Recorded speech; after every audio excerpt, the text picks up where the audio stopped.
안녕하세요. 코린이 탈출하기 시작하겠습니다. 오늘은 가상자산 거래소에 대한 소식들 들고 왔는데요. 특히 국내 가상자산 거래소에서 소식들이 좀 많이 들려서 제가 좀 정리해보는 기사들 가져왔습니다. 먼저 브랜드 평판 순위 소식인데요. 이 PPT에 이렇게 제가 도표들 정리해왔습니다. 항상 점유율 같은 경우에서는 업비트가 국내에서 1위를 차지한다고 해서 이 브랜드 평판도 1위일까 생각을 했는데요. 이 3월을 기준으로 했던 브랜드 평판에서 순위가 조금 뒤바뀐 결과가 나왔습니다. 가상화폐 거래소 브랜드 평판 2025년 이 3월 기준으로요. 빅데이터 분석을 결과했는데 1위는 빗썸, 그리고 2위가 업비트, 3위는 코인원으로 분석됐다고 합니다. 한국기업평판연구소는 2025년 2월 27일부터요. 또 3월 27일까지 가상화폐 거래소 브랜드의 빅데이터를 분석했습니다. 그 결과 소비자들의 브랜드 소비 형태를 좀 분석을 해봤다고 해요. 그러더니 지난 2월에 전체적인 가상화폐 거래소의 브랜드 평판을 따져보면요. 전체 빅데이터랑 2월에 있었던 이 데이터랑 비교를 하면 6.56% 줄어든 수치였다고 발표했습니다. 또 안에서 이 브랜드별로는 어떤 순위가 있었냐 살펴보면요. 앞서 말씀드린 것처럼 빗썸, 업비트, 코인원 순서고요. 4위는 코빗, 그리고 5위는 고팍스라고 합니다. 그래서 1위를 기록한 빗썸 브랜드는 지난 2월에 브랜드 평판 지수랑 비교를 하면요. 5.32% 하락을 했고요. 2위였던 업비트는 2월과 비교해서 9.6% 하락해서 2위가 됐다고 합니다. 3위였던 코인원 역시도 2월과 비교해보면 5.63% 하락한 수치였습니다. 앞서 말씀드린 것처럼 전체적인 가상자산 거래소의 브랜드 평판이 6.56% 정도 줄어들었기 때문에 1위랑 3위였던 빗썸과 코인원도 같이 줄어든 수치 보였고요. 다만 업비트가 9.6%로 다른 거래소보다 거의 2배는 떨어진 수치 볼 수 있습니다. 그중에서 아무래도 업비트가 가장 크게 하락했기 때문에 2위로 좀 자리를 한 걸 보여주고 있고요. 물론 기준을 어떻게 잡느냐에 따라 이 브랜드 평판에 대한 가치는 달라질 수 있지만요. 이 데이터상으로는 이러한 결과가 나왔다는 점 알아주시면 좋을 것 같습니다. 그래도 업비트에서 최근에 긍정적인 소식이 하나 나와서 가져와 봤는데요. 업비트가 금융당국으로부터 영업 일부 정지 3개월을 처분받았었죠. 하지만 이 부분에 대해서 이 효력이 일시 정지됐다고 합니다. 업비트 운영사 두나무가 금융정보분석원을 상대로 낸 집행정지 신청에 대해 인용 결정을 내렸다고 합니다. 덕분에 업비트의 신규 이용자의 가상자산 전송이 당장은 가능해졌다고 하는데요. 어떤 내용이었는지 구체적으로 좀 살펴보도록 하겠습니다. 앞서 지난달 25일에요. 특근법을 위한 두나무와 임직원들에 대해 중징계를 확정했었습니다. 지난해 8월에서 10월 정도 진행됐던 자금 세탁 방지 현장 검사에서 업비트가 해외 미신고 가상자산 거래소와 거래를 지원을 했고요. 또 고객 확인 조치 없이 거래를 허용한 점들이 밝혀졌기 때문이라고 알려져 있습니다. 이 때문에 업비트에 대해서는 신규 이용자를 대상으로 가상자산을 전송하는 것을 금지하게 됐습니다. 이렇게 영업 일부 정지 3개월의 중징계 처분을 받았던 건데요. 이서구 대표를 비롯한 임원에게는 문책 경고를, 그리고 준법 감시인에게는 면직 등도 내려졌다고 합니다. 이에 업비트는 반박을 했었습니다. 이후 두나무는 중징계 확정이 되고 나서 이틀 뒤에 지난달 27일 행정법원에 영업 일부 정지 처분 취소 소송을 냈고요. 집행 정지 신청도 이제 신청을 했습니다. 현재로서는 이렇게 판결이 나면서 업비트 영업 일부 정지 효력은 두나무가 함께 제기한 본안 소송이 마무리될 때까지는 중단된다고 합니다. 구체적으로 본안 소송 판결 선고일로부터 30일 되는 날까지 효력은 정지된다고 하는데요. 두남으로서는 이런 시간을 당장으로선 벌 수 있기 때문에 조금 긍정적으로 보여지지 않나 하는 시각이 보여지고 있습니다. 당초에는 FIU의 제재안에 따르면 영업 일부 정지 제재 시작일은 이달 7일부터였는데요. 하지만 재판부가 집행정지 신청 신문 기일이 이보다 뒤인 13일에 진행된다는 점이, 이 점을 고려했을 때 처분 효력을 이날까지 잠정적으로 정지시킨 것으로 보여지고 있습니다. 만약 재판부가 전날 인용하지 않았다면 영업 일부 정지 효력은 오는 28일 0시부터 살아날 예정이었다고 합니다. 이렇게 두나무와 FIU는 향후 본안 소송에서 이번 제재가 정당했는지 여부를 두고요. 치열한 공방을 벌일 예정이라고 합니다. 아직까지 둘 간의 공방은 여전히 남아있는 시점인데요. 당장의 시간을 번 이 두나무의 향방은 어떻게 흘러갈지 좀 귀추가 주목되는 지점인 것 같습니다. 앞으로 또 추가적인 소식이 들려오면 코린이 탈출하기로 알려드리도록 할게요. 그렇다면 이러한 두나무, 업비트의 현재 실적도 좀 살펴보도록 하겠습니다. 지난해 투자 심리 호조에 힘입어가지고요. 약 1조 2천억 원의 영업이익을 낸 회사라고 합니다. 두나무는 27일 사업보고서 공시를 통해서 이러한 발표를 했는데요. 지난해 영업이익이 1조 1,863억 원을 기록했다고 발표한 건데 이러한 수치가 어느 정도 성장한 거냐면요. 2023년보다 85.1% 급증한 수치라고 합니다. 지난해 연결 기준 매출 역시 전년 대비 70.5% 불어난 수치고요. 이 금액이 무려 1조 7천억 원으로 집계됐다고 합니다. 또 지난해 순이익도 전년보다 22.2% 늘어난 수치라고 하네요. 전반적으로 좀 실적에 있어서는 성장 가도를 달리고 있는 업비트인데요. 이에 대해 두나무 관계자는 비트코인 반감계가 도래했고 또 투자 심리가 호조되는 등 매출과 영업이익 증가로 이러한 점들이 이어졌다고 설명을 했습니다. 특히 지난해 말에 도널드 트럼프 미국 대통령이요. 당선이 되면서 친가상자산 정책 시행에 대한 기대감이 커졌고 그렇기 때문에 미국 연방준비제도의 금리 인하 기조로 가상자산에도 투자 자금이 몰린 것으로 보여지고 있습니다. 확실히 트럼프 대통령이 들어서면서 주변에서도 가상자산에 대한 관심도가 높아졌고요. 그때 당시에 가상자산도 어마무시한 상승 탄력을 이어졌기 때문에 국내에서도 업비트, 점유율 1위였던 기업에 좀 많이 매수세가 몰렸던 거 아닌가 하는 생각들이 드는 것 같습니다.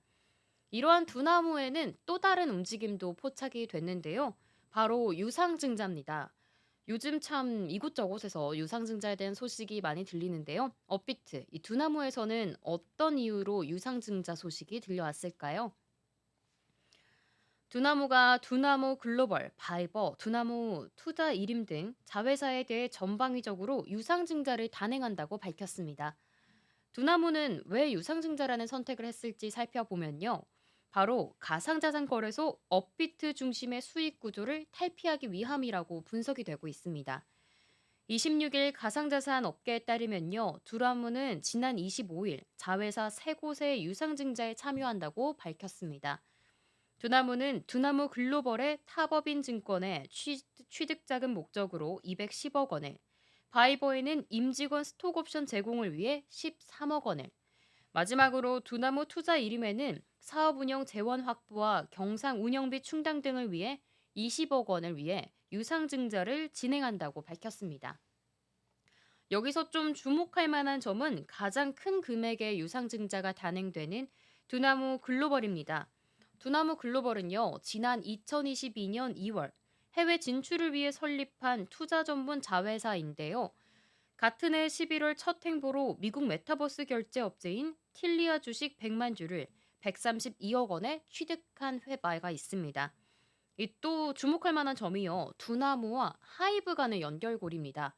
두나무와 하이브가 미국에 합작 설립한 대체 불가 토큰 NFT에 대해서요. 플랫폼 레벨스를 보유하고 있는 회사라고도 합니다.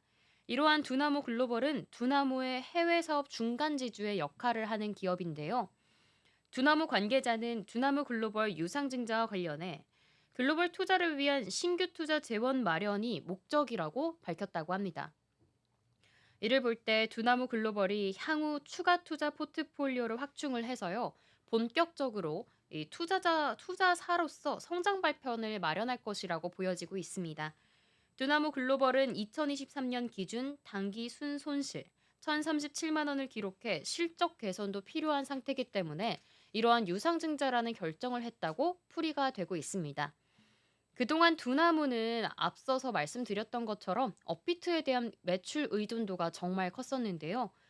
지난해 6월 말 기준으로 살펴보면요. 전체 매출 중에서 업비트 등에서 발생한 이 수수료에 대한 수익이요. 무려 7,770억 원으로 전체 매출의 파이 중에 98.59%나 차지했다고 합니다.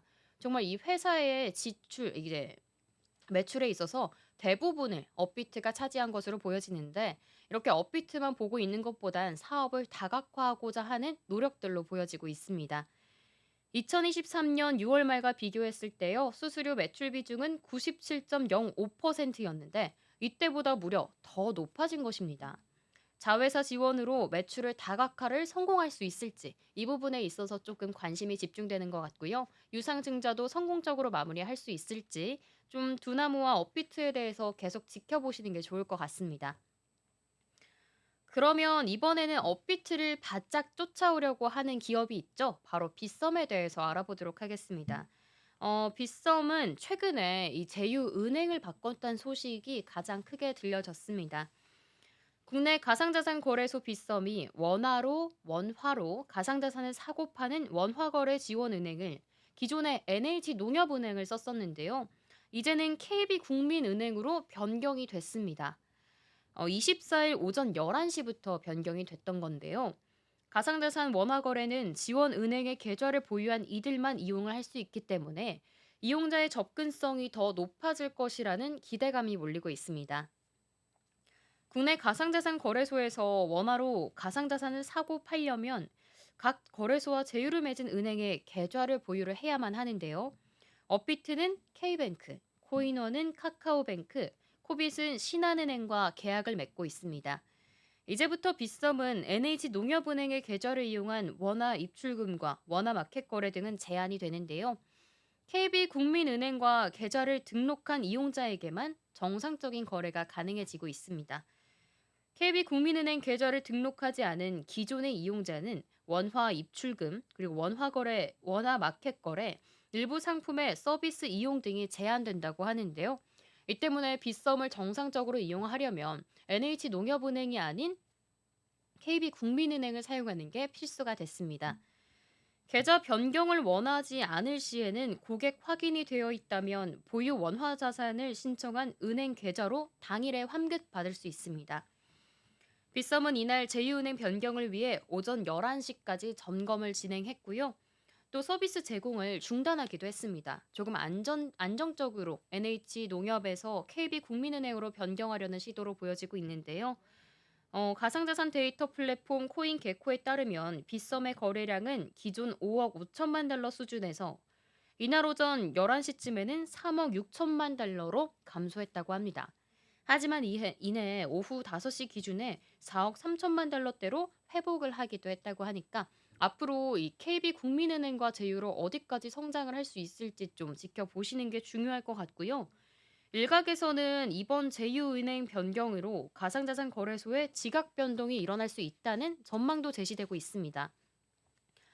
한 가상자산 거래소 관계자는요, KB국민은행 이용자들 입장에서는 기존에 보유했던 계좌를 통해서 쉽게 거래가 가능해지기 때문에요. 접근성이 높아져서 빗썸에 있어서의 성장세도 좀 기대가 된다는 분석도 있는 것 같습니다.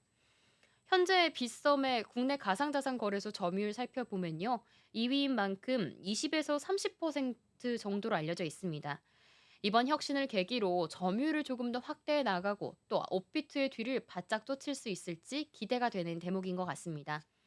그럼 마지막으로는 코빗 관련 소식도 좀 알아보려고 하는데요. 앞서 말씀드렸던 것처럼 코빗은 신한은행과 거래를 하고 있습니다. 국내 가상자산 거래소 코빗이 신한은행과 협력을 해서 법인 영업도 본격적으로 추진한다고 발표를 했습니다. 양사는 이번 협업을 통해 법인 고객 유치 대응에 주력할 방침인데요. 또 금융위원회가 발표한 로드맵에 맞춰 단계적으로 법인 서비스를 확대해 나갈 방침이라고 합니다.